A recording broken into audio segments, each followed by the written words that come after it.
समय आने वाला योगा का ही है, जिसे हम कहते हैं योगा से ही होगा। तो वो करना पड़ेगा आपको।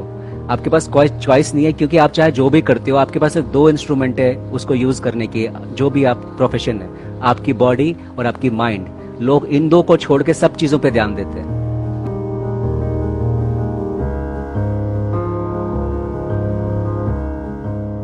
देखिए, कोरोना में जहाँ तक सवाल है, मैं खुद, मुझे कोविड हुआ था अप्रैल में। सो मैं जीता जागता एग्जाम्पल दे सकता हूँ कि ये किसी और से नहीं। चौथे दिन में ही मैंने शुरू कर लिया था अपना योगा। जैसे मैं रेगुलर करता हूँ वैसे वैसे नहीं। ऑफ कोर्स ना उसमें उतनी ताकत होती है, फीवर भी होता है, लेकिन कुछ डिफरेंट टेक्निक्स मैंने चौथे दिन से स्टार्ट कर लिए थे। एंड मैंने लगातार जो मैं अपना ऑक्सीजन देख रहा था, सो वो एक बार भी 99 98 से नहीं गिरा। जो जो मैक्स जो होना चाहिए ऑक्सीजन आपका, उस समय ऑक्सीमीटर से हम देख रहे थे। सो मैं लगातार नॉर्मल फील कर रहा था। हाँ, ऑफ कोर्स मैं आइसोलेशन में था, लेकिन मुझे लगता है उससे ज़्यादा आपका मेंटल टफनेस काम आई उस वक्त ओके। कोरोना में। ओके। हाँ, क्योंकि काफ़ी लोग जितना हो नहीं रहा था, उससे ज़्यादा डर की वजह से प्रॉब्लम स्टार्ट हो गई। कि अगर बिल्कुल। हो गया तो या तो ये डर था कि मुझे कुछ हो जाएगा, या फिर एटलीस्ट ये डर था कि मेरी वजह से मेरे घर वालों को हो जाएगा। या तो ये भी एक प्रॉब्लम रहा। सो वो डर ने काफ़ी ज़्यादा आपका इम्यून सिस्टम वीक किया, और उस वजह से थोड़ा बहुत जो बच सकते थे आप नहीं बचे, because of the fear.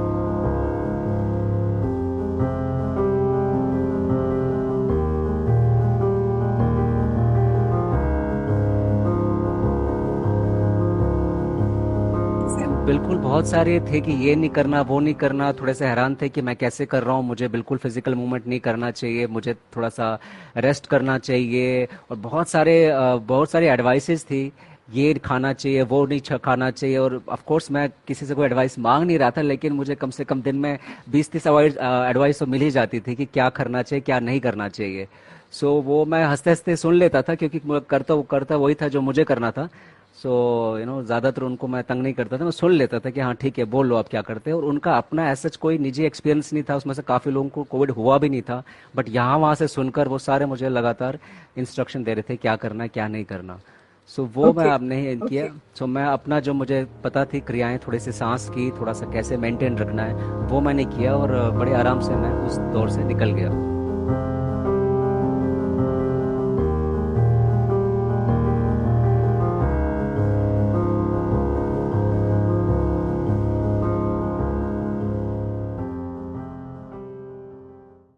Ji, challenge तो खैर बिल्कुल आते हैं, स्पेशली अगर अपना करियर आप चेंज करो। आप जानते हैं, हमने साथ में काम किया हुआ है। मैं भी रेडियो में काम करता था, 8 साल मैंने भी अपने रेडियो में दिए हैं, अलग अलग रेडियो चैनल्स में। लेकिन ये जो योगा था और म्यूज़िक था, और आज वर्ल्ड म्यूज़िक डे भी है, सो दोनों तरफ से मेरी जीत है जिसे कहते हैं, क्योंकि दोनों ही मेरे दिल के बहुत ज़्यादा करीब है। ये योगा और ये जो म्यूज़िक है, ये मेरे बचपन से साथ में, ऑलमोस्ट 4 5 साल की उम्र से। सो ऐसा अचानक मेरे अंदर ये नहीं आया कि चलो अब मुझे योगा, इस वक्त सारे योगा योगा कर रहे हैं तो मुझे भी योगा ही करना चाहिए, और मुझे इसमें थोड़ी ज़्यादा कमाई है। सो वो मेरे दिमाग में नहीं था। It was my basic nature, music and yoga. So धीरे धीरे जब मैं करता रहा, और प्रैक्टिस तो मैं करता रहा, उसके बाद मैंने धीरे धीरे कुछ 2 3 कोर्सेज भी किए योगा के। 2010 में एक कोर्स किया टीचर ट्रेनिंग का, 2015 में एक टीचर ट्रेनिंग कोर्स किया, और अभी भी मैं लास्ट पिछले पिछले 4 साल से लगातार सीख रहा हूँ। तो वो है, वो रुका नहीं। और फिर धीरे धीरे मुझे लगा कि ये थोड़ा सा मैं इसको एज ए करियर लूँ, क्योंकि मुझे अच्छा लगता था खुद करना, और ये थोड़ा सा एक्सपीरियंस अपना शेयर करना, क्योंकि एक्सपीरियंस सिर्फ पिछले कुछ सालों का नहीं था, वो बचपन का एक्सपीरियंस था जो मेरे साथ इंसिडेंट्स हुए बचपन में। तो वो सारा जो निचोड़ था, लेकिन ईजी नहीं था, क्योंकि आज भी ये बहुत ज़्यादा ईजी नहीं है। स्पेशली अगर आप कमाने की एंगल से सोचे तो ये अभी भी बहुत ज़्यादा, स्पेशली इंडिया में, इतना इजी नहीं है। आइदर आपको बहुत ज़्यादा, आप एकदम क्रेजी है इस चीज़ के लिए, आपको यही करना है। अदरवाइज अगर आप वो बैलेंस करने की कोशिश करोगे कि मुझे पैसा भी कमाना है और मुझे ये सब भी करना है, सो हो सकता है वो उतना इजी ना हो। लेकिन ऐसा ज़रूरी नहीं है, चीज़ें बदल रही हैं, और मैं समझता हूँ आने वाला समय और भी अच्छा होने वाला है। और मैं हमेशा यही कहता हूँ कि योगा, आप चाहे कोई भी प्रोफेशन में हो, योगा आपके उस प्रोफेशन को एनहेंस ही करेगा, चाहे आप किसी भी तरीके से प्रोफेशन में, कोई भी तरीका, क्योंकि ये इट्स अ सब्जेक्टिव साइंस, ये आपके अंदर चेंज करता है। आप जो भी कर रहे हो उसमें निखार आएगा ही आएगा, क्योंकि आपके अंदर की चीज़ें चेंज होनी शुरू हो जाती है। तो मैं हमेशा एक चीज़ बहुत ज़रूरी कहता हूँ, जो मैं सुबह से कह रहा हूँ बार बार, वो मैं फिर से रिपीट करना चाहता हूँ। Yoga is not asanas.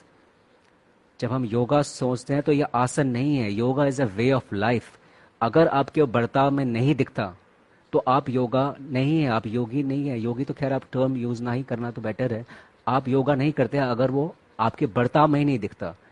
आसन करना और थोड़ा बहुत सांस की एक्सरसाइज करना, जिसे हम प्राणायाम कहते हैं, वो योगा नहीं है। वो एक पार्ट है, छोटा सा पार्ट है। लेकिन मैं वही कह रहा हूँ, जब तक आपके बिहेवियर में दिखेगा नहीं, तब वो पता चलेगा कि हाँ, योगा से आपको कुछ छुआ है आपके अंदर। तो वो बहुत ज़रूरी है कि हम इसको as a way of life लें। It's not just not exercise.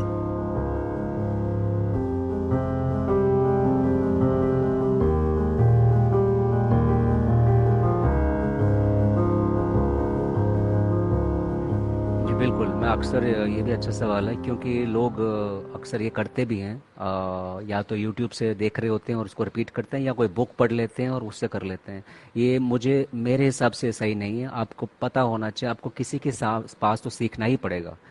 उसके बाद चाहे आप खुद प्रैक्टिस कर लें, बट आपको कुछ महीने या मैं कहूँगा कुछ साल आपको किसी के साथ प्रैक्टिस करना चाहिए, जो उसको जो आपको लगता हो जानकार है। उसके बाद चाहे आप सेल्फ प्रैक्टिस कर लें, लेकिन यूट्यूब देख के, किताबें पढ़ के योग ना करें, क्योंकि इसके रिपरकशन भी हो सकते हैं। अगर आपने गलत किया, ये नर्वस सिस्टम पे काम करता है, तो वो सब ना करें।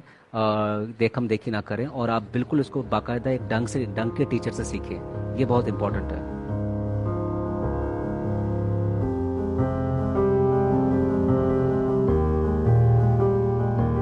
बिल्कुल सही कहा आपने। मैं उल्टा आज की बात नहीं, कई साल पहले भी मैं कह रहा था, और आज वो बात सच हो रही है और आगे जाके और सच हो जाएगी। मैं हमेशा कहता कि योगा जो है मेंटल साइंस के लिए ज़्यादा यूज़ होना चाहिए। फिजिकल के लिए तो है ही है, मेंटल साइंस के लिए ज़्यादा ज़रूरी होना चाहिए। क्योंकि फिजिकली हालांकि योगा आसना और नॉर्मल जो हम एक्सरसाइज करते हैं उनमें डिफरेंस है, बट स्टिल आप फिट रह सकते हैं बाकी एक्सरसाइज से भी।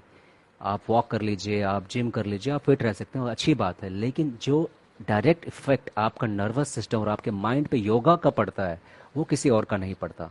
क्योंकि इसमें बहुत सारी अ, अ, बारीकी वाली बातें हैं, है ना, कि सांस किस तरह से लेनी है, क्या लेनी है। जैसे कि मैं सुबह से मैं आपको एग्जांपल दूं, कई बार मैंने ये सवाल पूछा लोगों से, बहुत सारे लोग कर रहे थे कि सिंपल एक चीज़ है, आप मुझे बताइए, जब आप सांस लेते हैं आपका पेट बाहर जाता है या अंदर जाता है? आप सोचिए कितना ये बेसिक है। अगर आप ऐसा आपको फील आता है कि पेट अंदर जाता है, उसके बाद अगर आप प्राणायाम करें, वो बिल्कुल सही नहीं है। उसके उसके रिपरकशंस होंगे आपके नर्वस सिस्टम पे। सो पहली बात, आपको इसको इसको ठीक करना पड़ेगा कि जब आप सांस लेते हो पेट बाहर आना चाहिए, अंदर नहीं जाना चाहिए। ये बेसिक आप ले लीजिए दिमाग में। और जो सांस है, मैं क्योंकि हम आज आसन नहीं दिखाने वाले, मैं आपको आसन नहीं कराने वाला हूं, लेकिन क्विकली मैं आपको दो तीन टिप्स देता हूं जो बहुत काम आएंगे सबको। सांस से रिलेटेड, सांस को मैं हमेशा कहता हूँ इट्स अ गोल्डन की। एक चाबी है गोल्डन, जिससे आप बहुत सारे ताले खोल सकते हो अपने माइंड के। ठीक है, तो ये आपको ध्यान रखना है कि सांस जो है आपकी बॉडी और माइंड के बीच का कनेक्शन है। बॉडी और माइंड के बीच का कनेक्शन बिटवीन योर, अगर मैं योगिक टर्म यूज करूं तो अन्नमय कोश और मनोमय कोश के बीच में जो है प्राणमय कोश, वो कनेक्शन है। अगर आप सांस को समझे तो आपको समझ में आएगा, जब भी हम घबराते हैं, जब भी हम फियर होता है हमारे अंदर, जब भी हमें एक न्यूज़ आती है जो कि सुखद नहीं है, तो हमारा क्या होता है, हमारी सांस छोटी हो जाती है, हम रैपिडली ब्रीथ करना लग जाते हैं, हमें सांस इजीली आती नहीं है। And that is why, because उसका रिएक्शन होता है बॉडी में जो आपके माइंड में चल रहा है।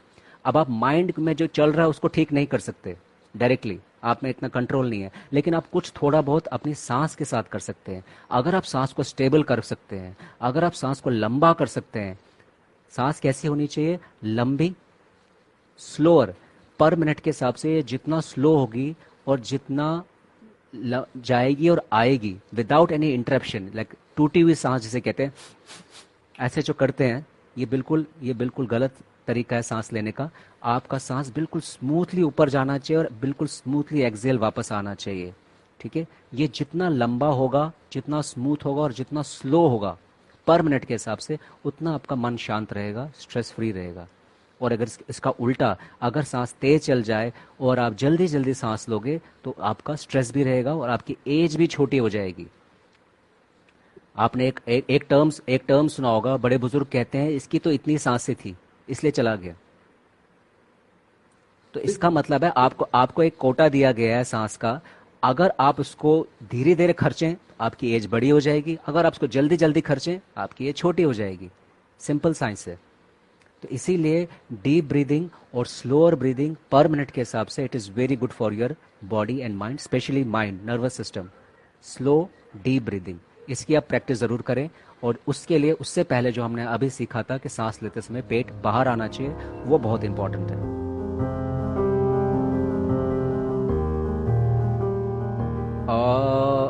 देखिए ये इसका तो बढ़ेगा, इसका क्रेज़ बढ़ेगा, क्योंकि दिन दिन ब दिन लोगों को समझ में आ रहा है इसकी इम्पोर्टेंस। वो होता है घर की मुर्गी दाल बराबर। तो इंडिया में सबको पता है कि यार मुझे तो आता है। हाँ, हमारे तो पार्क में सिखाते हैं, टीचर के पास जाने की क्या ज़रूरत है। लेकिन 90% लोग गलत सिखा रहे हैं, 90%। तो जस्ट बिकॉज आप पार्क में सीखते हैं और आपने कहीं से पढ़ लिया और कर लिया और आप जानते हैं आपको योग आता है, इसी वजह से प्रॉब्लम क्रिएट हो रही है। अगर आप उसको ढंग से सीखिए, अगर आप उसको ढंग से प्रैक्टिस करें, तो आपको तब समझ में आएगा कि क्या क्या होता है इससे। मुझे लगता है इसका फ्यूचर बहुत ब्राइट है। आगे जाके ज़्यादा से ज़्यादा लोग जुड़ेंगे, ऑलरेडी बहुत ज़्यादा जुड़े हैं, और इंडिया में भी ज़्यादा क्रेज़ बढ़ेगा। ऐसे मुझे पूरी पूरी उम्मीद है आने वाले 5-10 साल में।